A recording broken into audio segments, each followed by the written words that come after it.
করলে বাচ্চারা কিংবা উস্তাদরা কিংবা তাদের অভিভাবকরা সহজেই ওই পৃষ্ঠার যে কনভারসেশনটা আছে বা উচ্চারণটা আছে, সঠিক উচ্চারণটা তারা শিখতে পারবে, শুনতে পারবে। আমরাই এই নুরানি তালিমুল কোরআন বোর্ড প্রথম এই ধরনের একটা চিন্তা এবং এটার ইমপ্লিমেন্টেশন বইয়ের মধ্যে করা হয়েছে। আমরা আল্লাহর কাছে শুকরিয়া আদায় করি, আলহামদুলিল্লাহ। তো আপনারা জানেন হযরত ছিলেন আসলে এরকম শত বছরে ক্ষণজন্মা যে মানুষগুলো, তিনি তার জীবনী পড়লে দেখা যাচ্ছে স্বাধীনতারও পূর্বে 1960 সালের দিকে, 60, 62, 64 সালের দিকে আপনারা ভালো করে খেয়াল করে দেখবেন ওই সময় স্কুলগুলোতে কিংবা মক্তব থেকে শুরু করে প্রাইমারি যে এডুকেশন ছিল সেখানে ধর্ম বই ছিল, বেশ ভালোভাবে নামাজ শিক্ষা থেকে শুরু করে পাকিস্তান পিরিয়ডে মোটামুটি যথেষ্ট শিক্ষা দেয়া হতো।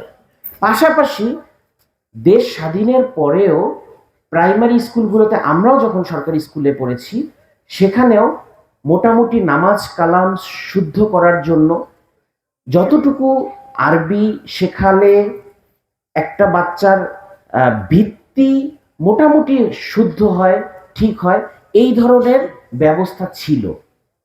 এমনকি প্রত্যেকটা প্রাইমারি স্কুলে ওস্তাদজি কিংবা আরবি ধর্মীয় শিক্ষক ছিল।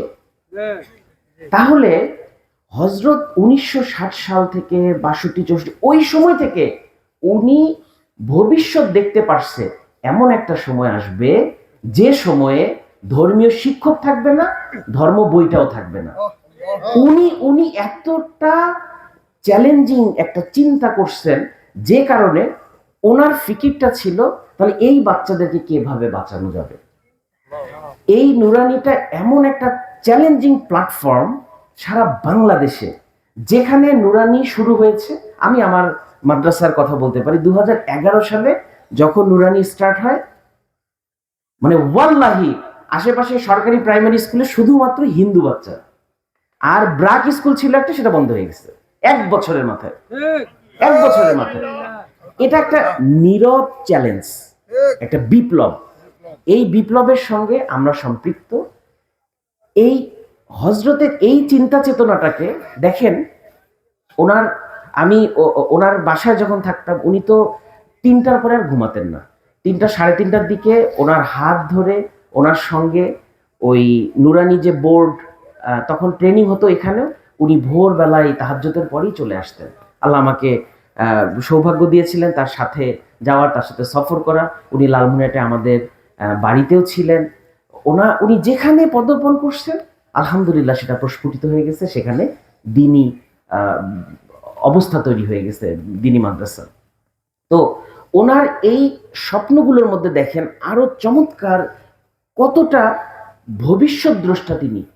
ওই সময়ে দ্বীনি শিক্ষার সাথে জেনারেল শিক্ষা সম্পৃক্ত করার ব্যাপারে তার সঙ্গে চ্যালেঞ্জ করে কতগুলো বড় বড় আলেমরা তার সঙ্গে বিরোধিতা করেছিলেন, আপনারা জানেন।